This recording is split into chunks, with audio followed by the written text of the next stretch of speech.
இந்த உலகத்தில் ரொம்பவே புத்திசாலியான ஊர்வன உயிரினங்கள் எதுன்னு கேட்டால் கண்டிப்பாக அது உடும்புகள் தான்.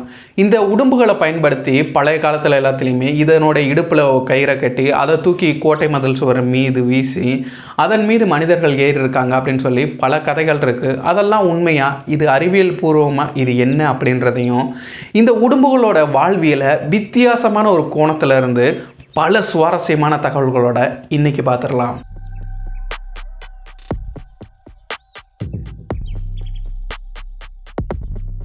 என்ன பார்க்குறீங்க, இவர்கிட்ட நான் எப்படி தப்பிக்க போகிறேன்னா, அது கொஞ்ச நேரத்தில் ரொம்பவே எளிமையாகவே தப்பிச்சிடுவேன். அது என்ன அப்படிங்கிறது உங்களுக்கே புரிஞ்சிடும். என்னுடைய வாழ்வியலை கண்டிப்பாக நான் உங்களுக்கு சொல்லி ஆகணும். அது மட்டும் இல்லாமல் சொல்கிறதுக்கு ஒரு காரணமும் இருக்குது. என்னுடைய வாழ்வியலை முட்டையிலேருந்து பார்க்கலாம். நான் முட்டையிலேருந்து வெளிவந்தோன்னேவும் என்னை சுற்றி ஒரே கரையானாக இருந்துச்சு. நான் கரையான் புத்துக்குள்ளே இருந்தேன். உலகம் இவ்வளவு சிறுசு தானே அப்படின்னு நான் நினச்சிக்கிட்டு கரையான்களை சரி பசிக்கு கொஞ்சம் எடுத்துக்குப்போம் அப்படின்னு சொல்லி கரையான்களை வேட்டையாடிட்டு இருந்தேன். அப்போது இந்த கரையானோட உணவு எனக்கு பத்தவே இல்லை. பெரிய உணவாக இருந்துச்சுன்னா நல்லா இருக்குமே அப்படின்னு சொல்லி சுற்றி பார்க்கும்பொழுது தான் என்னை சுற்றி கிட்டத்தட்ட 20-30 முட்டைகள் இருந்துச்சு. சரி, இன்றைக்கி இந்த முட்டையை வேட்டையாட வேண்டியதான் அப்படின்னு சொல்லிட்டு முட்டைகள் கிட்ட வரும்பொழுது ஒவ்வொரு முட்டையுமே அசைய ஆரம்பிச்சிச்சு. சரி, என்னதே நடக்குதுன்னு பார்த்தா அந்த ஒவ்வொரு முட்டையிலேருந்தும் என்ன மாதிரியே என்னோடய தம்பி தங்கச்சிங்கள்லாம் வெளியே வந்தாங்க. ஒவ்வொருத்தவனும் பார்க்க 15 சென்டிமீட்டர்லேருந்து 25 சென்டிமீட்டர் வரைக்கும் கூட இருந்தாங்க. நல்ல வேலை, அவங்கள போய் சாப்பிட்ணுன்னு நினச்சேனே அப்படின்னு சொல்லிட்டு எல்லாருமே சேர்ந்து அந்த கரையான் புத்துக்குள்ளே இருக்கிறது எல்லாத்தையும் வேட்டையாடிட்டு இருந்தோம். அப்போது ஒரு வெளிச்சம் இருந்துச்சு. அது வழியாக என்னோடய தம்பி தங்கச்சிங்களாம் வெளியே போயிட்டு இருந்தாங்க. சரி, என்னடா ஒரு வெளிச்சம் அப்படின்னு சொல்லிட்டு நான் வெளியே வந்து பார்த்தா, நான் கரையாங்கூட்டத்தான் இந்த உலகம்னு நினச்சிட்டு இருந்தேன். வெளியே வந்து பார்த்தா தான் தெரியுது உலகம் எவ்வளவு பெருசு, அது மாதிரி எவ்வளவு அழகானது. அப்படி நான் நினச்சிட்டு இருக்கும் பொழுதேவும் என்னோட ஒரு தம்பியை பருந்து வந்து கவ்விட்டு போயிட்டேன். அச்சோ, இந்த இடத்துல இருக்கவே கூடாது, இந்த சமவெளியை விட்டு எல்லோரும் தெரிச்சு ஓட ஆரம்பித்தோம். அப்போது பக்கத்தில் ஒரு மரம் இருந்துச்சு. அந்த மரத்தில் வேகமாக நான் ஏறிட்டேன். அப்புறம் தான் எனக்கு புரிஞ்சது, இந்த உலகம் வந்து ரொம்பவே அமைதியானது மட்டும் இல்லை, ரொம்பவே கொடூரமானதும் கூட தான் அப்படின்னு. அப்படியும் சில நாட்கள் மரத்திலே வாழ்ந்துட்டு இருந்தேன்.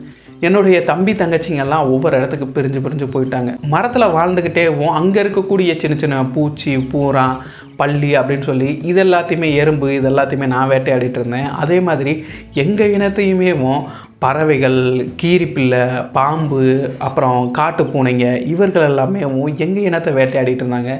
சரி, இயற்கை நீதி தானே. நாங்கள் சில உயிர்களை சாப்பிட்டு எங்களுடைய பசியாத்திக்கிறதும், எங்களை சாப்பிட்டு சில உயிரினங்கள் பசியாரிக்கிறதும் சரி அப்படின்னு சொல்லிட்டு வாழ்க்கையை நகர்த்திட்டு இருக்கும்போது அப்படியே மரத்தில் நின்றுட்டு ஒரு தடவை சூரிய குளியல் எடுத்துகிட்டு இருந்தேன். இது என்ன சூரிய குளியல் அப்படின்னு உங்களுக்கு தோணலாம். ஊர்வன உயிரினங்கள் எல்லாமே குளிர் ரத்த வகை உயிரினங்கள்.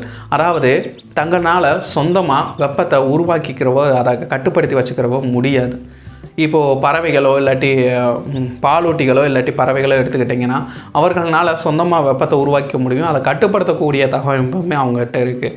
இது என்ன அப்படின்னா, சொந்தமாக வெப்பத்தை உருவாக்குறதுனா அதுக்குன்னு தனியாக ஒரு உறுப்பு அப்படின்றதெல்லாம் கிடையாது.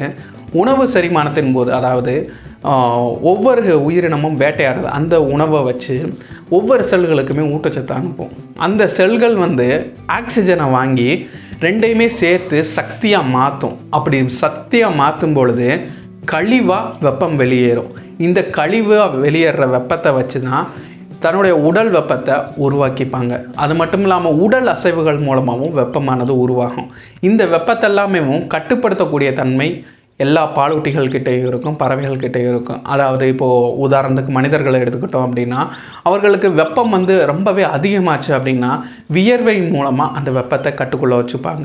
அப்படி இல்லையா, வெப்பம் ரொம்பவே குறைஞ்சி போச்சு அப்படின்னா தன்னுடைய உடல் நடுக்கத்தின் மூலமாக வெப்பத்தை மறுபடியும் உருவாக்கி வைப்பாங்க. இந்த மாதிரி தகவமைப்பு இருக்குது. இதே மாதிரி ஒவ்வொரு பாலூட்டிகளுக்குமே ஒவ்வொரு தகவமைப்பு இந்த வெப்பத்தை கட்டுப்படுத்துறதுக்கு இருக்குது.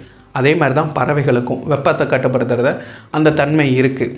சரி, ஊர்வன ஆன எங்களுக்குமே வெப்பம் உருவாகத்தான் செய்யும். அதாவது ஏதாவது ஒரு உணவுப் பொருளை வந்து அந்த மாதிரி ஆக்சிஜனை வச்சு சக்தியாக மாற்றுறனால கழிவாக வெப்பம் வந்து வெளியேறத்தான் செய்யும். ஆனால் அது ரொம்ப ரொம்ப குறைந்த அளவு. ஏன்னா எங்களுடைய செரிமான அமைப்புன்றது ரொம்பவே மெதுவானது. அதனால் குறைந்த அளவு தான் வெப்பம் கிடைக்கும். அது மட்டும் இல்லாமல் உடல் அசைவின் மூலமாக வெப்பம் உண்டாக தான் செய்யும். ஆனால் ஊர்வன எல்லாமே ரொம்பவே மெதுவான ஒரு உடல் அசைவுகள் தான் இருக்கும். அதனால் வெப்பன்றது எங்களால் ரொம்ப குறைந்த அளவு தான் உருவாகும். சரி, உருவாகிற வெப்பத்தை கட்டுப்படுத்தி வச்சுக்கவோ எந்த ஒரு தகவமைப்புமே எங்களுக்கு கிடையாது. இப்போ பாலூட்டிகளோ பறவைகளோ வெப்பம் உருவாகுது அப்படின்னா அந்த வெப்பத்தை வெளியிடாமல் வச்சுக்கிறதுக்கு கொழுப்பு அடுக்குகள் இருக்கும், இல்லாட்டி ரெக்கைகள் மூலமாக, இந்த மாதிரி இல்லாட்டி ரோமங்கள் மூலமாக, இந்த மாதிரி பல தகவமைப்பு இருக்குது. அதனால் வெப்பத்தை அதிக அளவு வெளியிட மாட்டாங்க. ஆனால் எங்களுக்கு அந்த மாதிரி எந்த ஒரு அமைப்புமே கிடையாது. அதனால் எங்களுக்கு உருவாகிற வெப்பம் வந்து வெளியே போயிட்டே இருக்கும். சரி, அதனால தான் நாங்கள் வெளிப்புற வெப்பத்தை நாடி இருக்கோம். சூரியன்லேருந்து நேருக்கு நேராக வெப்பத்தை வாங்கிக்கிறது. அப்படி இல்லையா, சூடான பாறைகள் இருக்கா, அந்த இடத்துல போய் அந்த பாறைகளில் இருந்துக்கிட்டு வெப்பத்தை வாங்கிக்கிறது, இல்லாட்டி சூடான மணல் பகுதிகளில் போய் அந்த வெப்பத்தை எடுத்துக்கிறது. சரி, எங்களுக்கு வெப்பம் அதிகமாகிடுச்சு, சரி வெப்பம் அதிக அளவு இருக்குது அப்படின்னா ஒரு நிழலான பகுதிகளில் போய், குளிர்ந்த பகுதிகளில் போய் மறுபடியும் அந்த வெப்பத்தை வந்து கொஞ்சம் குறைச்சிப்போம். இந்த மாதிரி வெளிப்புற சுற்றுச்சூழலை வச்சு தான் எங்களுடைய வெப்பத்தை வாங்கிக்கிறதும் சரி, அதை குறைச்சிக்கிறதும் சரி, இந்த மாதிரி ஒரு அமைப்போடு தான் நாங்கள் வாழ்ந்துட்டுருக்கோம். வெப்பன்றது எங்களுக்கு நிச்சயமாக தேவை தான். ஏன்னா உடல் பாகங்கள் எல்லாமே நன்றாக இயங்குறதுக்கும், அது மட்டும் இல்லாமல் செரிமான அமைப்புகள்லாம் நல்லா வேலை செய்கிறதுக்கும், அதுவும் எங்களுடைய உடம்புகளில் இந்த பூஞ்சை தொற்று, பாக்டீரியா, இந்த மாதிரி நுண்ணுயிர்கள் தொற்று ஏற்படாமல் இருக்கிறதுக்கும், இந்த மாதிரி பல காரணங்களுக்கு எங்களுக்கு வெப்பம் தேவைப்படத்தான் செய்யுது. இது மாதிரி சூரிய குளியல் எடுத்துகிட்டு இருக்கும் பொழுது ஒரு மனுஷன் தூரத்துலேருந்து என்னை நோக்கி வர்ற மாதிரி தெரிஞ்சது. என்னுடைய உள்ளுணர்வு சொல்லிச்சு, மனுஷன் வர்றான், ரொம்ப மோசமானவன், முதல்ல ஓடிரு அப்படின்னு. சரி, இன்றைக்கி ஒரு நாளைக்கு என்ன தான் செய்கிறான் அப்படின்னு சொல்லி பார்க்கலான்னு சொல்லிவிட்டு நானும் மரத்தில் இருந்துட்டு அவன் என்ன தான் செய்கிறான் அப்படின்னு சொல்லி பார்க்கலான்னு சொல்லி காத்துட்டு இருந்தேன். அது மாதிரி மனிதர்கள் வர்றதை முன்கூட்டியே உணரக்கூடிய ஊர்வன உயிரினங்களில் நாங்கள் தான் முதலிடம், இல்லை 2வது இடம். ஏன்னா முதல் இடம் பாம்புகள் வந்து சின்ன அதிர்வுகள் மூலமாக கூட மனிதர்கள் வர்றதோ இல்லாட்டி வேறு உயிரினங்கள் வர்றதோ இந்த அதிர்வுகளை வச்சு, அது மட்டும் இல்லாமல் பாம்புகளில் பிட் வைப்பர்ஸ்ன்னு சொல்லி சில உயிர்கள் இருக்குது. அதெல்லாம் ரொம்பவே மோசமானவங்க. அதாவது வரக்கூடிய உயிர்களோட வெப்பத்தை வச்சேவும் இங்கே ஒரு உயிரினம் வருது அப்படின்னு சொல்லி கண்டுபிடிச்சிருவாங்க. சரி, 2வதாக மனிதர்கள் வர்றதை கண்டுபிடிக்கிறது நாங்கள் தான், இல்லை முதலைங்க. இவர்களுமே மனிதர்கள் வரக்கூடிய அதிர்வுகளை வச்சு எளிமையாகவே கண்டுபிடிச்சிருவாங்க. 3வதாக மனிதர்கள் வர்றதை கண்டுபிடிக்கிறது நாங்கள் தான், வேறு யாரும் கிடையாது. ஏன்னா நாங்களுமே மனிதர்கள் வரக்கூடிய அதிர்வுகளை வச்சும் கண்டுபிடிப்போம். எங்களுடைய கண்கள் வந்து நல்ல துல்லியமாக தெரியக்கூடியது, அந்த கண்கள் மூலமாகவும் கண்டுபிடிப்போம். அதே மாதிரி நாக்கை நீட்டி, இப்போ பாம்புகள்லாம் எப்படி தன்னுடைய நாக்கை நீட்டி வெளிப்புற சுற்றுச்சூழல் எப்படி இருக்குது, வாசனை நுகர்றது, இந்த மாதிரி வேலைகள்லாம் பண்ணுது. அதே மாதிரி தான் நாக்கை நாங்கள் வெளியே நீட்டி வெளிப்புற சுற்றுச்சூழல் எப்படி இருக்குது, அது மாதிரி என்ன வாசனை வருது, இதெல்லாமே உணர்வோம். இதன் மூலமாகவும் மனிதர்கள் வர்றதை நாங்கள் முன்கூட்டியே உணர்ந்துருவோம். இதெல்லாம் தெரியாமல் தான் அந்த மனிதன் வந்து என்கிட்ட வந்து என்னமோ பண்ணிகிட்டு இருக்கான் கை நீட்டி. சரி, ஓகே, ஏதோ ஒன்று பண்ணிட்டு போட்டோம் அப்படின்னு நான் விடும்பொழுது அப்போ தான் என் கழுத்தில் ஏதோ ஒரு சுருக்கு மாட்டுற மாதிரி ஒரு உணர்வு வருது. என்னன்னு பார்த்தா கரெக்டாக நினச்சி என் கழுத்தில் சுருக்கு மாட்டிகிட்டு இருக்காரு அந்த மனுஷன். தேம்பாறு ஓட்டம் நிற்கவே இல்லையே. போயிட்டுருக்கும்போது தான் எனக்கு தோணுச்சு, அட்டா பாவி, நீ 90s கிட்ஸாடா, இன்னமாடா கல்யாணம் பண்ணாமல் கரெக்டாக பிடிச்சிட்ருக்க, சே ஜஸ்ட்டு மிஸ்ஸு, அப்பாவியாக இருக்கேடா, முதல்ல நான் கரெக்டானே கிடையாதுடா, நான் ஒரு உடும்புடா, சே. இனிமேல் உள்ளுணர்வு சொல்கிற மாதிரி மனிதர்கள் பக்கமே திரும்பக்கூடாது, மனிதர்கள் வர்றாங்கனாலேயும் தெரிச்சிடணும் அப்படின்னு முடிவு பண்ணிவிட்டு நான் ஓடிட்டு இருந்தேன். அப்புறம் வேறு ஒரு இடத்துக்கு போகிறப்ப அங்கே இருந்த இடத்துக்கு போனால் அங்கே வேறு ஒரு உடும்பு இருந்துச்சு போல். அங்கே அந்த உடும்புக்கும் எனக்கும் ஒரே சண்டை. ஏன்னா ஒவ்வொரு உடம்புமே ஒவ்வொரு ஒரு எல்லை பிரதேசத்தை வகுத்து வச்சுப்போம். அதுக்குள்ளே நீயும் வரக்கூடாது, நானும் வர மாட்டேன், உள்ளே வந்தால் சண்டை தான். அதனால் அந்த இடத்த விட்டு சரி யாரும் இல்லாத ஒரு எல்லை பகுதியை பிடிச்சி மறுபடியும் அங்கே வாழ ஆரம்பித்தேன். அங்கே போய் நான் வாழ ஆரம்பித்தேன். கிட்டத்தட்ட ஒரு 3 வருஷம் ஆச்சு. அங்கே போயிட்டு நான் தவளை, எலி, பூரா, தேள், அப்புறம் எப்போவாது தேவைப்பட்டால் பழங்களை கூட சாப்பிடுவேன். இந்த மாதிரி தான் அங்கே நான் வேட்டையாடி வாழ்ந்துட்டு இருந்தேன். புலி, சிறுத்தை, காட்டு நாய், நரி இதெல்லாமே முழு வளர்ச்சி அடைந்த உடம்புகளையே வேட்டையாடத்தான் செஞ்சுட்டு இருந்துச்சு. அப்படிதான் இங்கே இனங்களில் ஒருத்தர் சிறுத்தைக்கிட்ட மாட்டிக்கிட்டியா, அப்புறம் என்ன சரியான வாள் வீச்சு தான். இப்போ மனிதர்கள்லாம் எடுத்து வாள் வீசுகிறாங்கல்ல, அந்த மாதிரி எங்களுக்கு வாழவே எடுத்து நாங்கள் வீசுவோம். இந்த மாதிரி வாள் வீசி அவங்ககிட்ட இருந்து தப்பிச்சிடலான்னு சொல்லி அந்த சிறுத்தைக்கிட்ட பார்த்துட்டு இருந்தான். ஆனால் எந்த கேப்பில் அந்த சிறுத்தை பிடிச்சிட்டு போயிட்டு அதனுடைய உணவாக்கிருச்சு. வேறு என்ன பண்ணுறது, இத்தனோண்டு சின்ன உயிரினம். நாங்கள் எப்படி இவ்வளோ பெரிய உயிரினத்தை எதிர்க்கிறது? இதெல்லாம் நடக்கிற சாத்தியமே இல்லை. ஒரு சின்ன உயிரினம் பெரிய உயிரினத்தை எதிர்க்கிறதெல்லாம் இல்லை, சாத்தியம் இருக்குது. எங்கள் அண்ணன் இருக்கார், தேன் வளைக்கரடி, ஒரு தடவை 3 சிறுத்தைங்கிட்ட மாட்டிக்கிட்டாரு. ஆனாலும் விடலையே. சரியான போராட்டம். 3 சிறுத்தைங்களையும் கடிக்க போய் கடைசியில் அந்த சிறுத்தைங்க எப்பா விட்டுருப்பா உன்னை தெரியாமல் பிடிக்க வந்துட்டான் அப்படின்னு சொல்கிற அளவுக்கு சம்பவம் பண்ணிவிட்டு எஸ்கேப் ஆகி வந்தார். அது மட்டும் இல்லாமல் சிங்கத்தோட சண்டை போட போகிறது, சிங்கங்களும் பயந்து போய் சரி விடுப்பா அப்படின்னு சொல்லிட்டு உனக்கும் வேணாம் எனக்கும் வேணாம், நீ உன் வழியை பார்த்துக்க நான் என் வழியை பார்த்துக்கிறேன்னு சொல்லி சிங்கமும் விட்டு போயிடும். இது மாதிரி சென்னாய்க்கு விட்டோம் அப்படின்னு சொல்லிட்டு பல பேரோட சம்பவம் பண்ணியிருக்காரு. ஒரு தடவைலாம் உற்சாக மீதியில் இருந்திருப்பார் போல, யானை கூட போய் சண்டை கூட போயிட்டாப்புல. சரியான அன்னைக்கு எல்லாம் போய் யானை கூட போய் சண்டை போட அது 2 மிதிச்சு தூக்கி வீசிருச்சு. அப்படியே இருந்தாலும் எங்கள் அண்ணன் விடலையே. மயக்கத்தில் இருந்து தெளிஞ்சு மறுபடியும் யானை கூட போய் சண்டை கூட போயிட்டார். இதனாலதேவும் இந்த ஹனி பேஜரை இந்த உலகத்திலேயும் பயப்படாத ஒரு உயிரினம் அப்படின்னு சொல்லி கின்னஸ் ரெக்கார்டே கொடுத்துருக்காங்க எங்கள் அண்ணன் பேரில். அதனால் சின்ன உயிரி பெரிய உயிரி எதிர்க்காது அப்படின்னு விதியெல்லாம் இல்லை. எங்கள் அண்ணன் இருக்கார், நான் தப்பாக சொல்லிட்டேன்.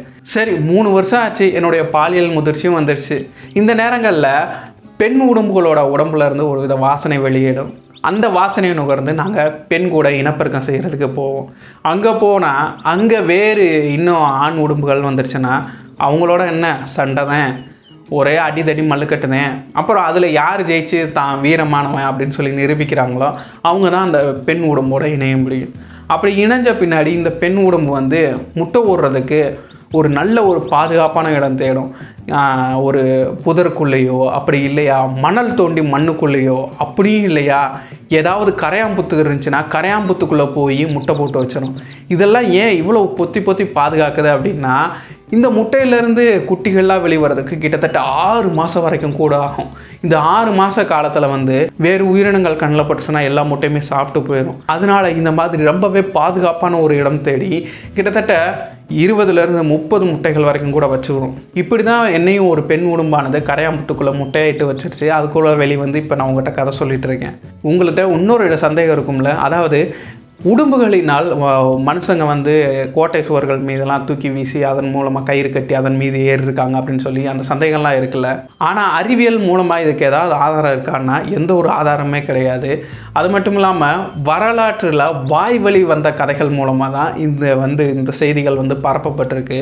ஆனாலும் உடும்புகள் வந்து ரொம்பவே இறுக பற்றக்கூடியதான். எங்களுடைய இனவங்கள் எல்லாமே இறுக பற்றக்கூடியது தான். ஆனாலும் எங்களுக்கு மனிதர்களை தாங்கக்கூடிய வலிமை இல்லை அப்படின்றது அறிவியலும் சொல்லுது. சரி, அப்போ இந்த கதைகள்லாம் நிறைய சொல்லப்பட்டிருக்கே அப்படின்னு சொல்லி கேட்டோம்னா, ஏதாவது ஒரு வழிவகையில் உடும்புகள் வந்து மனிதர்கள் ஏறுறதுக்கு ஏதாவது ஒரு வழிவகையில் உதவி பண்ணியிருக்கலாம். ஆனால் இப்படி ஏறுறதுக்கு உதவி பண்ணியிருக்குமான்றது மிகப்பெரிய கேள்விக்குறி தான். அறிவியல் முறைப்படி பார்த்தோம்னா அது சாத்தியமே கிடையாது. இந்த உலகத்தில் கிட்டத்தட்ட 2 கோடி ஆண்டுகளாக எங்களோட இனம் வாழ்ந்துட்டு இருக்கு. ஆனால் இந்த நூற்றாண்டில் எங்களுடைய இனம் வந்து அழிவை நோக்கி போயிட்டுருக்கு. அழிவின் விளிம்பில் இல்லை, ஆனால் அழிவை நோக்கி போயிட்டுருக்கு. இதுக்கெல்லாம் காரணம் 2 கோடி வருஷமாக வாழ்ந்துட்டு இருந்தீங்களே இப்போ அழிவை நோக்கி போகுதுன்னா இது காரணம் யார் தெரியுமா? மனிதர்கள் தான். அவர்களுடைய தேவையில்லாத பல நம்பிக்கைகளுக்காக எங்களை வேட்டையாடுறாங்க. அது மட்டும் இல்லை எங்களுடைய வாழ்விட அழிப்பும் இதெல்லாம் தான் எங்களை அழிவை நோக்கி தள்ளிட்டு போயிட்டுருக்கு. இவர்கிட்ட இருந்து நான் தப்பிச்சிருவேன்னு சொன்னேன்ல, அதுக்கு காரணம் யார் தெரியுமா? நீங்கள் தான். ஏன்னா என்னுடைய வாழ்வியலை சொன்னது காரணமே நீங்கள் என்னை காப்பாற்றுவீங்க அப்படின்றதுக்காகத்தான். என்னை மட்டும் இல்லை, என்ன மாதிரி வனவிலங்குகள் எல்லாத்தையுமே யாராவது பிடிச்சிட்டு போகிறாங்க அப்படின்னா அவங்ககிட்ட கண்டிப்பாக கூப்பிட்டு எச்சரிங்க, இது பண்ணுறது சட்டவிரோதமான செயல் அப்படின்னு சொல்லி கண்டிப்பாக எச்சரிங்க. அப்படியும் அவங்க கேட்கலையா, வன பாதுகாவலர்கிட்ட இவர்களை சொல்லி எங்களை காப்பாற்ற முயற்சி பண்ணுங்க. கொஞ்சம் பொறுங்க. அப்பாடா, இவரே ரொம்ப நல்ல மனுஷன் போல, என்னை தப்பிக்க விட்டாரு.